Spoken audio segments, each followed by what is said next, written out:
Brooklyn, 1993. The Marcy projects stood like sentinels of despair, their concrete facades scarred by time and neglect. In the January dusk, Sean Carter, 24, leaned against the stoop, his breath curling in the frigid air like smoke from a dragon's maw. His eyes, sharp as obsidian, didn't see the graffiti-stained walls or the flickering streetlights. They saw penthouses, boardrooms, a world where his words would wield power. Jay-Z, as the streets called him, was a poet forged in fire, his rhymes a cipher for survival, each bar a calculated move in a chess game against a society that branded him disposable. The Marcy projects were his crucible, and he was determined to emerge as gold. Across the Harlem River, Sean Combs was a different beast, a tornado of charisma and cunning, barely 23 but already bending the world to his will. A Howard University dropout, he turned basement parties into a fledgling empire, christening his label Bad Boy Records in 1992. His first signee, Christopher Wallace, the notorious B.I.G., was a colossus, his rhymes capturing the soul of New York's streets. Diddy, as he was known, prowled uptown record studios like a maestro, his vision alchemizing raw beats into polished anthems. Biggie was his muse, a voice that could catapult Bad Boy to the stratosphere, and Diddy was the architect plotting every step. Their worlds collided in the smoky haze of a Manhattan studio, where the pulse of hip-hop throbbed like a heartbeat. Jay-Z, still hustling mixtapes from car trunks, was a lone wolf, his verses laced with the pain of a life dodging bullets and betrayal. Diddy, the polished showman, was building a machine, his charm a velvet glove over an iron fist. In 1996, when Jay-Z and Biggie recorded Brooklyn's Finest, for Reasonable Doubt, the session crackled with electricity. Each line was a gauntlet thrown at an industry that dismissed them as street kids. Diddy, lurking in the control room, watched the two spit fire, his mind racing with visions of empires yet to be built. The track wasn't just a song, it was a manifesto, a declaration of war. The East Coast-West Coast feud cast a long shadow, with Tupac Shakur and Suge Knight's Death Row Records squaring off against Bad Boy's rising star. Blood stained the pavement, and paranoia was a constant companion. Yet Jay-Z and Diddy stayed above the fray, their eyes fixed on legacy, not vendettas. They were builders in a world of destroyers, their respect forged in shared hustle.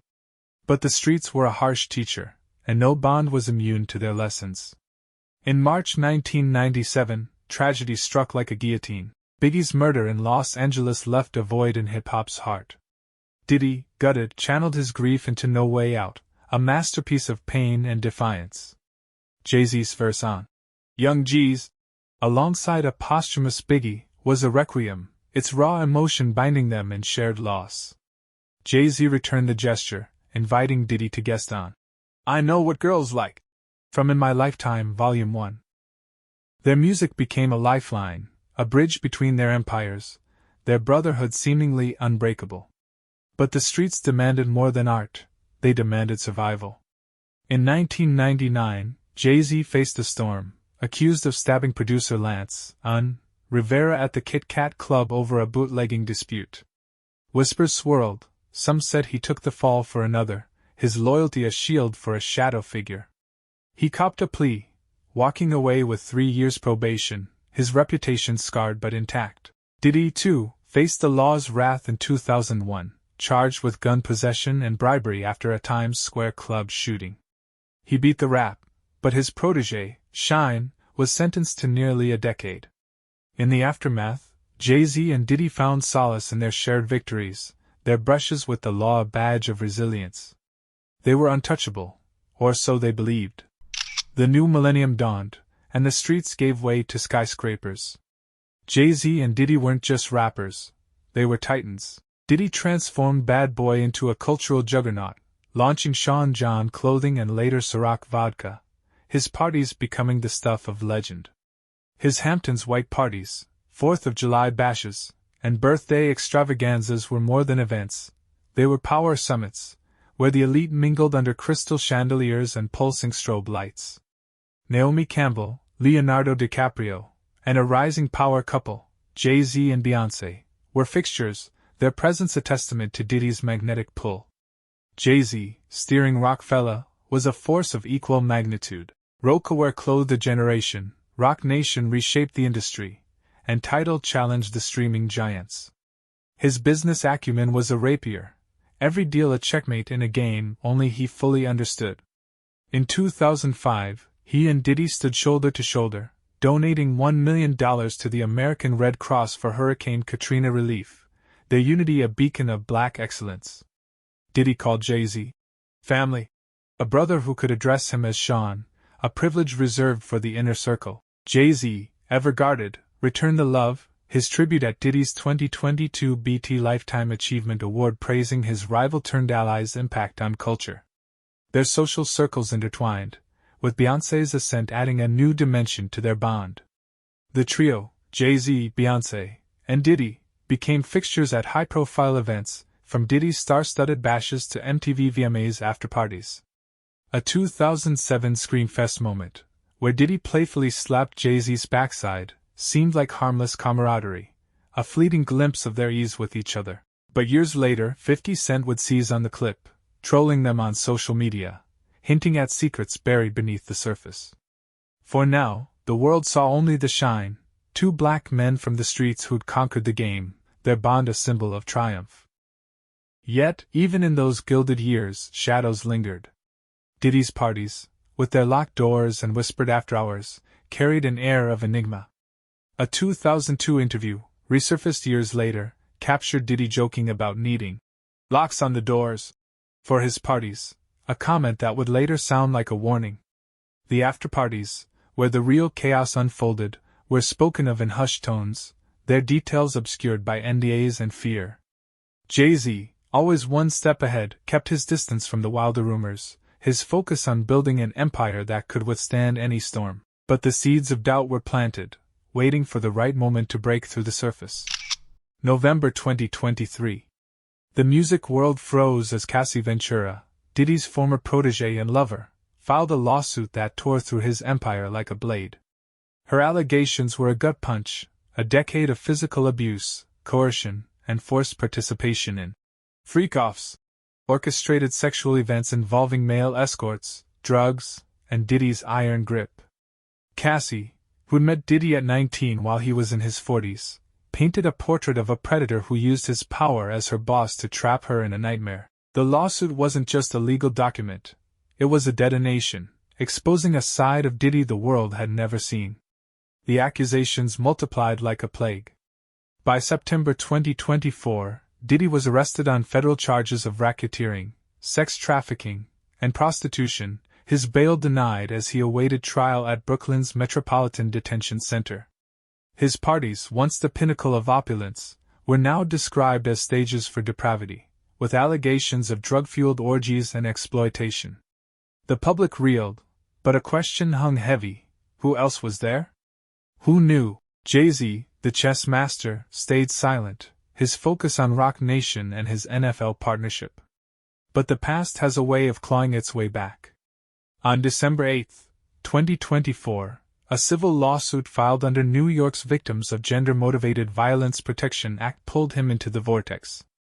The plaintiff, Jane Doe, alleged that in 2000, at an after-party following the MTV VMAs, she, a 13-year-old girl, was lured to a mansion and sexually assaulted by both Diddy and Jay-Z while an unnamed female celebrity watched. The accusations were a thunderclap, threatening to shatter Jay-Z's image as a family man and philanthropist. Jane Doe's story was a descent into hell. At 13, she'd left Rochester for New York City, chasing the glitz of the VMAs. Outside Radio City Music Hall, a limo driver, allegedly working for Diddy, promised her entry to an exclusive after-party. Instead, she was driven to a sprawling white mansion, its gated U-shaped driveway a barrier between her and the world she knew. Inside, the air was thick with the scent of cocaine and champagne, the rooms filled with faces she recognized from MTV. She was handed paperwork, an NDA, she later realized, and a drink that tasted bitter, its effects clouding her senses. In a bedroom, the horror unfolded. Jay-Z, she claimed, held her down, his strength crushing her resistance as he assaulted her. Diddy, she alleged, watched alongside an unnamed woman before taking his turn, his hand over her mouth stifling her cries. She fought back, her fist connecting with Diddy's neck, giving her a fleeting chance to escape. Clutching her clothes, she fled to a gas station, her trembling hands dialing her father's number. The trauma, she said, left her with PTSD and depression, her silence born of fear that no one would believe her against two titans. Jay-Z's response was a masterclass in defiance. On December 8, 2024, he took to Roc Nation's X account, his words a controlled explosion. "These allegations are heinous and idiotic," he declared, accusing attorney Tony Busby of orchestrating a blackmail scheme. "No, sir. It made me want to expose you for the fraud you are. I will not give you one red penny." His legal team, led by Alex Spiro, moved to dismiss the case or unmask Jane Doe, arguing that anonymous accusations were a weapon to extort the powerful. In a stunning twist, they claimed Jay-Z and Diddy's relationship was purely professional, a statement that clashed with decades of public camaraderie. Diddy's speeches, their joint ventures, their shared stages. As the legal battles raged, a rumor emerged, a whisper that ignited X and YouTube like a spark in dry grass. In a supposed courtroom showdown, Diddy, drowning in the weight of his charges, pointed at Jay-Z and said, "You know what happened?" The phrase became a cipher, fueling speculation of betrayal and buried truths. Was Diddy implicating his former brother, or was it a desperate cry from a man with nothing left to lose? No credible source could verify the encounter, and logistics made it improbable. Diddy was locked up, Jay-Z fighting a separate civil suit. Yet the story lingered, a phantom haunting the narrative, amplified by clickbait and social media's relentless churn. The Jane Doe lawsuit began to fray. In February 2025, the plaintiff dismissed the case with prejudice, meaning it couldn't be refiled. Court records offer no explanation, but a March 2025 ABC News report dropped a bombshell, a recording, allegedly of Jane Doe, admitted Jay-Z didn't assault her, claiming Busby pressured her to include him. Though unverified, the recording cast a shadow over Busby's motives, with Jay-Z's team filing a defamation lawsuit against Jane Doe and her attorneys, alleging a conspiracy driven by greed. Diddy's trial painted a darker picture. Cassie's testimony, delivered while 8 months pregnant, was a harrowing account of abuse. She described freak-offs, orchestrated with chilling precision, drugs, coercion, and recordings used as blackmail. Hotel surveillance footage from 2016, showing Diddy assaulting her, corroborated her claims. Other accusers, like Jonathan Audi and Dawn Richard, echoed her story, while seized drugs and paraphernalia bolstered the prosecution's case. Diddy's defense, framing him as a swinger, crumbled against the weight of evidence. The trial became a mirror, reflecting the entertainment industry's darkest corners. Diddy's parties, once the pinnacle of glamour, were now dissected as potential crime scenes. Guest lists read like a Hollywood directory: Leonardo DiCaprio, Kim Kardashian, Naomi Campbell, and yes, Jay-Z and Beyoncé. Reddit threads buzzed with speculation. Some claimed stars like Denzel Washington left early when parties turned wild, while others stayed for the after-hours chaos. 50 Cent, ever the provocateur, suggested celebrities stayed silent because they participated. Cassie's testimony revealed a system where power trumped accountability. As her boss, Diddy held her career hostage, signing her to a 10-album deal that produced only one record. The power dynamics echoed cases like Harvey Weinstein and Jeffrey Epstein, where influence silenced victims. A 2002 clip of Diddy joking about locks on the doors at his parties took on a sinister tone, while his own words, "They're gonna be arresting me," seemed to foretell his fall. Jay-Z emerged victorious but scarred. The dismissal of the Jane Doe lawsuit, backed by the damning recording, restored his reputation, but the ordeal left wounds. His defamation suit sought over $20 million for lost business, a testament to the stakes. The NFL stood by him, and fans celebrated his refusal to settle, but critics questioned his aggressive tactics, accusing him of intimidating accusers. A Guardian piece argued his response reflected a culture of silence in hip-hop, where women and girls are too often dismissed.